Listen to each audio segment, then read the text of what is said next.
कोट गुलाम मोहम्मद जे काछिलो farm में अंबनि जूं 119 खां वधीक जिन्सूं मौजूद आहिनि जितां अंब परडे में उमाणिया वेंदा आहिनि। रिपोर्ट कर रहा है प्रेम सागर।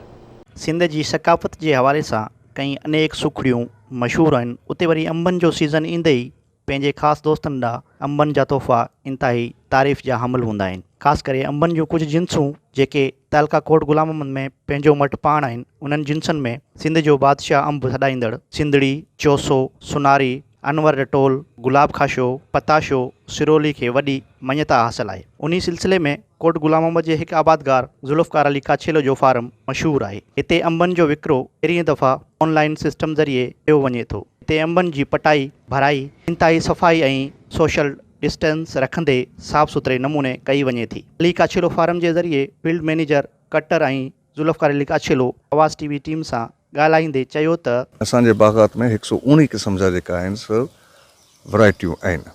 कुझु वैरायटियूं तव्हां हैरान हूंदा त पाण वटि जेको जीअं सिंधड़ी आहे, सिंधड़ी में असां वटि 3 क़िस्म जी सिंधड़ियूं आहिनि। हिकिड़ी जेको कारी ऐं हिकिड़ी अछी सिंधड़ी ऐं वरी हिकिड़ी न्यू सिंधड़ी।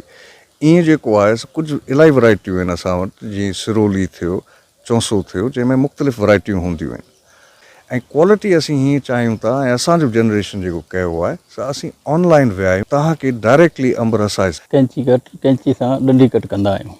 डंडी कट करे उनखे बॉक्स में विझी पोइ असीं खणी वेंदा आहियूं अॾे ते। हुते रखी असीं पोइ हुनजो डंडी तोड़े उल्टो करे हिनजो रस सुकाईंदा आहियूं। रस सुकाए पोइ हिनखे असीं पैक कंदा आहियूं। अली काछिलो फार्म जे आबादगार ऐं हिते जे अमले जा वीचार ॿुधा हिननि जो चवणु आहे त असांजा अंब हमेशह ॿियनि मुल्कनि ॾांहुं उमाणिया वेंदा हुआ, पर पहिरियों भेरो असां पंहिंजे मुल्क पाकिस्तान खे ऑनलाइन सिस्टम ज़रिए अंबनि जी फ़रोख़्त करे रहिया आहियूं। कैमरामैन टीम सां गॾु प्रेम सागर, आवाज़ टीवी न्यूज़, कोट गुलाम मोहम्मद।